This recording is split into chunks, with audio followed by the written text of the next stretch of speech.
আসসালামু আলাইকুম প্রিয় শিক্ষার্থীরা, আশা করি সবাই ভালো আছো। আজকে আমরা শুরু করতে যাচ্ছি এসএসসি ফিজিক্স চ্যাপ্টার 8 এর লেকচার 1। তো প্রথমে আমরা এই 8 অধ্যায়ে অর্থাৎ আলোর প্রতিফলন চ্যাপ্টারে আমরা কিছু থিওরিক্যালি ডিসকাস করতে চাই।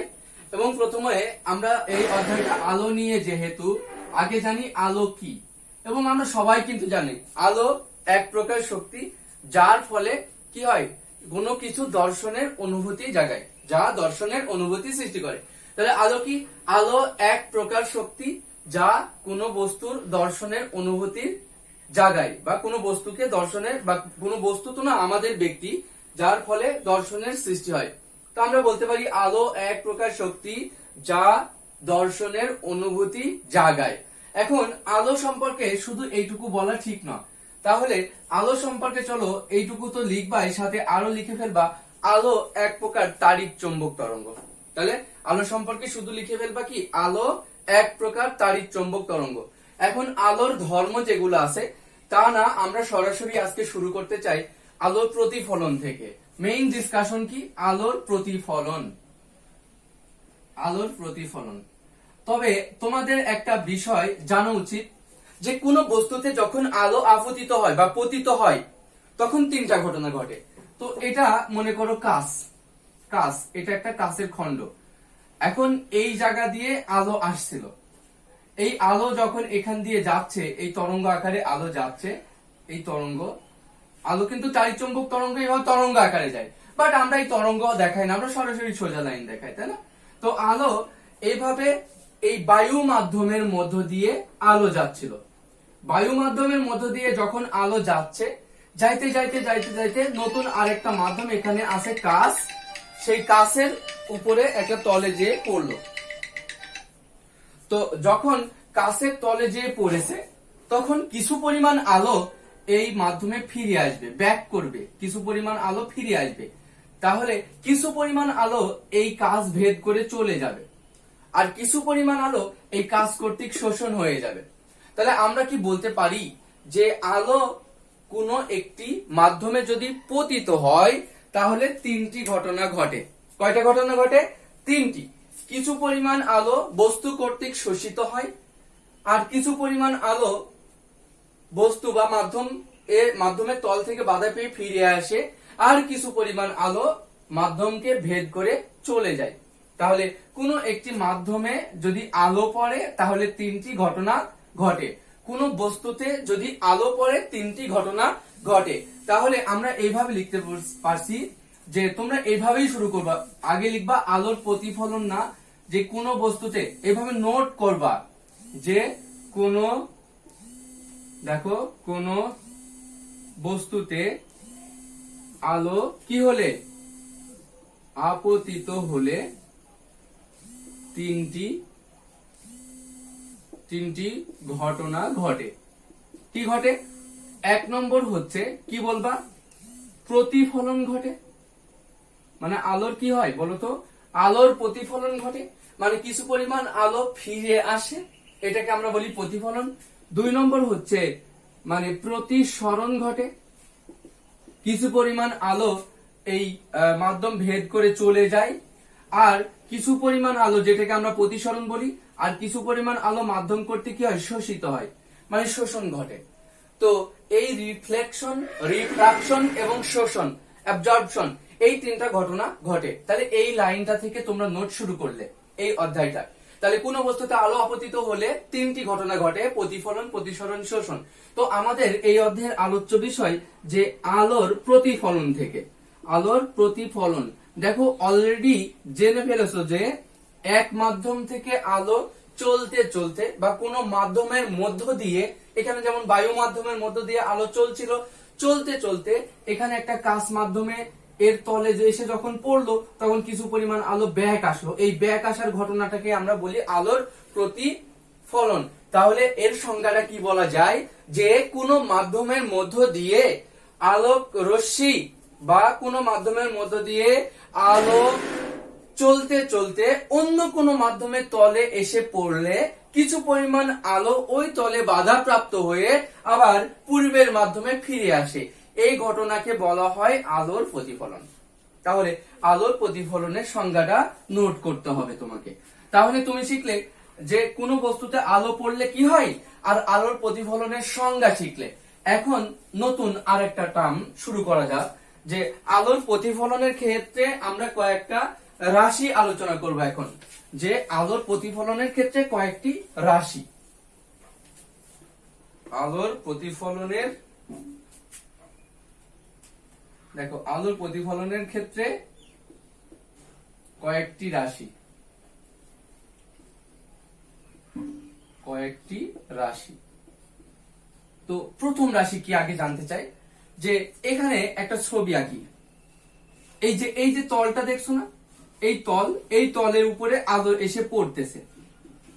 তাহলে এই যে তলের উপরে এসে আলো পড়বে, এখানে একটা আলো দিলাম, এই দেখো আলো, এই আলোক রশ্মিটা দিলাম এ ও একটা আলোক রশ্মি। সে এই প্রতিফলকটার নাম দিলাম এম আর M1 M2, এরকম একটা তলের উপরে আলো এসে পড়ছে।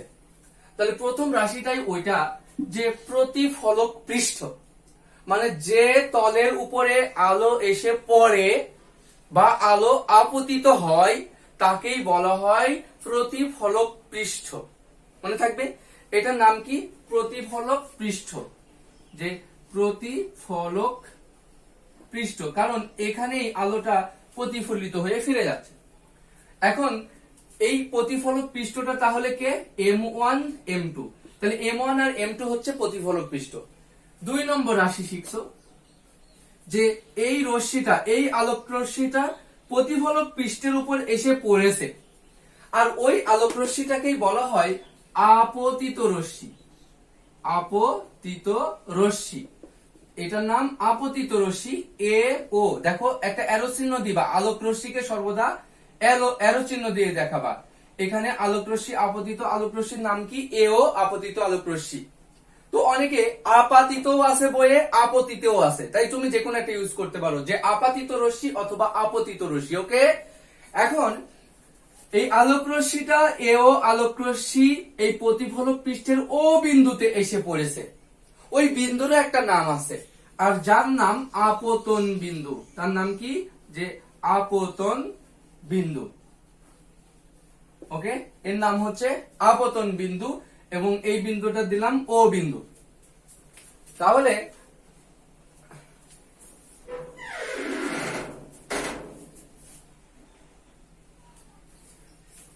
ওকে, তাহলে এটা হলো কি? এও হলো, সরি, ও বিন্দুর নাম কি? আপতন বিন্দু। এখন এই ও বিন্দুতে যদি একটা লম্ব আঁকো, দেখো লম্ব এটা, এই লম্বটার নাম দিলে এন, ও এন লম্ব। তাহলে এই ও বিন্দুটা কার উপর? প্রতিফলক পৃষ্ঠের উপর। তাহলে প্রতিফলক পৃষ্ঠের আপতন বিন্দুতে যে লম্ব আঁকা হয়, সেই লম্বটার নাম অভিলম্ব। তাহলে বলবা যে প্রতিফলক পৃষ্ঠের আপতন বিন্দুতে বা আপতন বিন্দু দিয়ে প্রতিফলক পৃষ্ঠের সাথে যে লম্ব অঙ্কন করা হয় তাকে বলা হয় অভিলম্ব। তাহলে এটার নাম হচ্ছে অভিলম্ব, যেটাকে আমরা বলে থাকি ও এন হলো অভিলম্ব। এটা হচ্ছে আলোক রশ্মি কিন্তু নয়। এখন আলোক রশ্মি এও পড়েছিল, আলোক রশ্মি পড়ার পরে সে প্রতিফলিত হয়ে এই দেখো এদিকে চলে গেল। তাহলে এটার নাম ওবি, একটা আলোক রশ্মি, তাই না? তাহলে এই রশ্মিটা আপতিত রশ্মি, প্রতিফলিত হয়ে চলে গেছে, তাই এর নাম প্রতিফলিত রশ্মি। প্রতিফলিত রশ্মি। তাহলে এইভাবে ছবি আঁকায়ে প্রতিফলিত রশ্মি কি? ওবি। তোমরা সবগুলো সংজ্ঞা লিখবা। তাহলে বলো, প্রতিফলিত রশ্মি কাকে বলে? আপতিত রশ্মি প্রতিফলনের পর যে রশ্মি গঠন করে তাকে প্রতিফলিত রশ্মি বলে। আপতিত রশ্মি প্রতিফলনের পর যে রশ্মি গঠন করে তাকে প্রতিফলিত রশ্মি বলে। এরপরে 5 এর পরে 6 নম্বর আসছে, এটা তো এইটার নাম অভিলম্ব, এটা প্রতিফলিত রশ্মি, এটা আপতিত রশ্মি। এখন দেখো, এই অভিলম্ব আর আপতিত রশ্মির মধ্যে এই কোণটা আছে, এটাকে বলা হয় আপতন কোণ, যেটাকে আই দ্বারা প্রকাশ করা হয়। তাহলে আপতন কোণ কাকে বলে? বা আপাতন, তাই না? আপতন অথবা আপাতন। তো এই কোণটা কোণ এ ও এন সমান সমান কোণ আই। এই যে, তো বলবা যে আপতিত রশ্মি এবং অভিলম্বের মধ্যবর্তী কোণকে বলা হয় আপতন কোণ। এরপরে জানছি কত 7 নম্বর কি প্রতিফলন কোণ। যে প্রতিফলন কোণ কাকে বলে? এখানে প্রতিফলন কোণের নাম কোণ বি ও এন সমান কোণ আর, এটাকে আমরা কোণ আর দ্বারা প্রকাশ করি। ওকে, তাহলে প্রতিফলন কোণ কাকে বলে? তাই না, যে প্রতিফলিত রশ্মি এবং অভিলম্বের মধ্যবর্তী কোণকে বলা হয় প্রতিফলন কোণ। আমরা এই 7টা সংজ্ঞায় নোট করতে চাই এবং তোমাদের কাজ এগুলো নোট করা। এখন আমরা আলোর প্রতিফলনের কয়েকটা রাশি শিখে ফেলেছি। এবার চলো আরেকটা বিষয় জানতে চাই, যে কোনো একটা তলে আলো যদি আপতিত হয়, আলো কতটুকু প্রতিফলিত হবে সেটা কয়টা বিষয়ের উপর নির্ভর করবে। তার মানে জানতে চাচ্ছি আলোর কতটুকু প্রতিফলন ঘটবে তা কয়টি বিষয়ের উপর নির্ভর করে। তাহলে আলোর প্রতিফলন কতটুকু হবে, তাহলে সেটার আমরা এখন শিখতে চাই, দেখতে চাই যে আলোর প্রতিফলন, দেখো আলোর প্রতিফলন কতটুকু হবে তা কয়টি বিষয়ের উপর নির্ভর করে। তা দেখি কয়টি বিষয়ের উপর নির্ভর করে। তা দেখো দুটি বিষয়ের উপর নির্ভর করে। তাহলে আমরা এটুকু জানলাম, যথা এটা আমরা জানতে চাই, এটা আমরা পরের বারের নোটের পয়েন্ট, তাই না? রাশি শেখার পর এবার কাজ এটা। তাহলে আলো যে কতটুকু প্রতিফলিত হবে, আলোর প্রতিফলন কতটুকু হবে, দেখো এটা লাইটের মাধ্যমে হয়তো দেখতে পারছো না, কিন্তু আমি বলে তো দিচ্ছি আলোর প্রতিফলন কতটুকু হবে তা দুটি বিষয়ের উপর নির্ভর করে। কি কি? হ্যাঁ, আলো যে মাধ্যম থেকে যাচ্ছে সেই মাধ্যম তো দেখছো, আর যে মাধ্যমের উপর পড়লো সেই মাধ্যম, এই দুইটা মাধ্যমের প্রকৃতির উপর নির্ভর করে। তাহলে আমরা বলতে পারছি 1 নম্বর হচ্ছে মাধ্যম দ্বয়ের প্রকৃতির উপর নির্ভর করে। তাহলে প্রকৃতির উপর, তাহলে আলো কতটুকু ফিরে আসবে, হ্যাঁ, how much light will reflected, দেখো এটা ডিপেন্ড করে এই মাধ্যমের প্রকৃতির উপর। আর একটা ব্যাপার, আচ্ছা এই বোর্ডটাই মনে করো আমরা আলো ফেলছি, যে আমার হাতটা আলোক রশ্মি। এখন যদি কেউ এভাবে লম্বভাবে একটা লাইট দিয়ে আলো ফেলে, দেখা যাবে বেশি এই আলো এই সোজা কম আসবে। কিন্তু কেউ যদি বাঁকা ভাবে এই জায়গায় আলো ফেলে, দেখবো ওই দিকে যে আছে তার চোখে বেশি লাগবে আলো, কারণ আলো বেশি ব্যাক করছে। তার মানে কোন জায়গায় এভাবে যদি লম্বভাবে ফেলা হয়, তাহলে এই আপতন কোণ কি বলতো, এটা অভিলম্বের সাথে আপতন কোণ 0 ডিগ্রি। কিন্তু যদি আমরা এই তলে এইভাবে আলো ফেলি, এইভাবে এই হাতটাই আলোক রশ্মি হয়, তাহলে অভিলম্ব তো এই সোজা লম্ব, তোমাদের সোজা লম্ব হবে, তাহলে এইটুকু হবে আপতন কোণ। এখন যদি আমি আরো বাঁকা করে ফেলি, এই জায়গায় আলো ফেলি, তাহলে এবার অভিলম্ব তো ওই সোজাই আছে, আপতন কোণ বেড়ে গেছে। তার মানে যত বাঁকা করে আলো ফেলবো আপতন কোণ বেড়ে যাবে, আর তত বেশি আলো প্রতিফলিত হয়েও চোখে লাগবে। তাহলে আমরা আরেকটা জিনিস জানলাম, 2 নম্বর হচ্ছে আপতন কোণের মানের উপর। আপতন কোণের মানের উপর এটা কেমন নির্ভর করবে তোমরা বুঝতে পারছো? আপতন কোণ যদি বেড়ে যায়, আলো বেশি পরিমাণ রিফ্লেক্টেড হয়, আর আপতন কোণ যদি কমে যায়, তাহলে আলো কম পরিমাণ প্রতিফলিত হয়। তাহলে যদি 90 ডিগ্রি কোণে আপতিত হয়, তাহলে 0 ডিগ্রি কোণে আপতিত হয়, তাহলে প্রতিফলনের মাত্রা খুবই কম। এবং যদি অনেক মনে করো প্রায় 80 ডিগ্রি কোণে আপতিত হয়েছে, তাহলে সে প্রতিফলনের ঘটনা বেশি ঘটবে, আলো বেশি প্রতিফলিত হবে। আমরা আরেকটা পয়েন্ট শিখতে যাচ্ছি, তাহলে আমরা একে একে থিওরি গুলো একদম মাথায় সেট করতে হবে আমাদের। এবার পয়েন্টটার নাম হচ্ছে আলোর প্রতিফলনের সূত্র। দেখো আলোর প্রতিফলনের সূত্র, এর সূত্র কিন্তু দুটি। 1 নম্বর সূত্র হচ্ছে, এটার নাম কি বলতো, এটার নাম হচ্ছে আপতিত রশ্মি। ওকে, এবং এটার নাম কি প্রতিফলিত রশ্মি, আর এটার নাম অভিলম্ব। কোন বিন্দুতে? আপতন বিন্দুতে অঙ্কিত অভিলম্ব। তাহলে এটা আমরা ঠিকই লিখতে পারছি যে এখানে যদি একটা তল থাকে, তল এই যেমন একটা বোর্ড তল না, এই তলের এই রশ্মিটা যেমন এটাও এই তলের উপরেই আছে। একটা তলের উপরেই থাকে। আলোর ব্যাপারটা এরকম যে এই দেখো তোমাদের দিকে মুখ করে বলি, এই দিকে আলো পড়তেছে, সে প্রতিফলিত হয়ে দেখো এই সোজা আমি এইভাবে দেখাতে পারি যে মনে করো এই দেখো এটা একটা তল, তলের কেউ এখান থেকে আলো ফেললো, দেখো এই আলো এদিকে ফেলেছে এবং সে প্রতিফলিত হয়ে সে আলোটা কিন্তু কি করবে ওই দিকে যাবে, বা এই দিক থেকে আলো ফেলেছে এবং সেই আলোটা এটা হচ্ছে প্রতিফলক পৃষ্ঠ এবং ওখানে অবিলম্ব একটা আছে, এবং মানে আলো যদি এদিকে ফেলে এবং এই দিকে চলে যায় আলো, তাহলে এই যে একটা তল, তলের উপর দিয়ে আলো আসলো, এই তলের উপর দিয়েই যাবে। মানে ব্যাপারটা এরকম যে আপতিত রশ্মি আপতন বিন্দুতে অঙ্কিত অভিলম্ব এবং প্রতিফলিত রশ্মি একই সমতলে থাকে। তাহলে আমরা এটা লিখতে পারছি যে আপতিত রশ্মি আর কি বলতো কমা আপতন বিন্দুতে, এইভাবে বুঝে বুঝে বলবা যে আপতন বিন্দুতে কার উপর লম্ব, আপতন বিন্দুতে প্রতিফলক পৃষ্ঠের উপর অঙ্কিত অভিলম্ব, বা আপতন বিন্দুতে প্রতিফলক পৃষ্ঠের উপর, আপতন বিন্দুতে প্রতিফলক পৃষ্ঠের উপর অঙ্কিত অভিলম্ব। তাহলে আপতিত রশ্মি আপতন বিন্দুতে প্রতিফলক পৃষ্ঠের উপর অঙ্কিত অভিলম্ব এবং প্রতিফলিত রশ্মি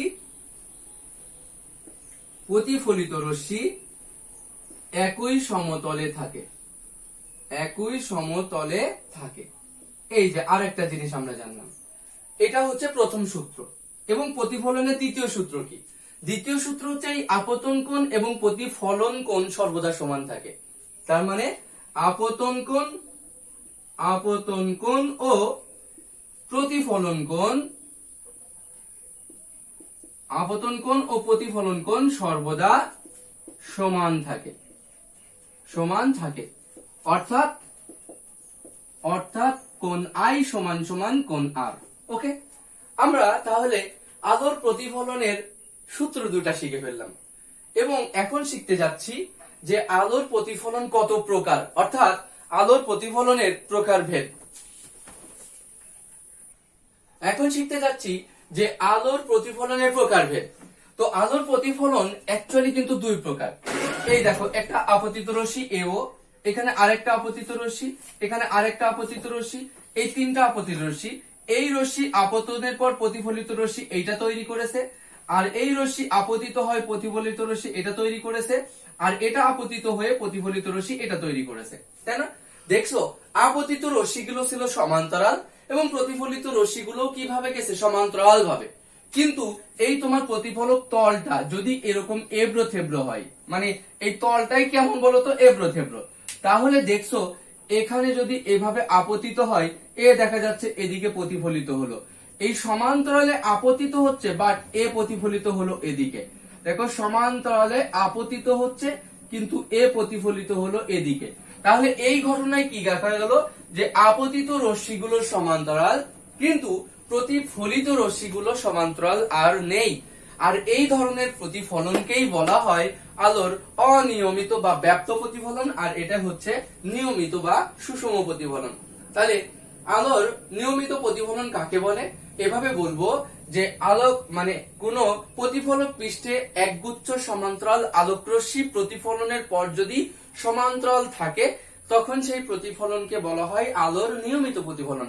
বা যে প্রতিফলনে মানে আলোকরশ্মি আপতিত আলোকরশ্মিগুলো সমান্তরাল থাকে কিন্তু প্রতিফলিত আলোকরশ্মিগুলো সমান্তরাল থাকে না, তাকে বলা হয় অনিয়মিত বা ব্যক্ত প্রতিফলন।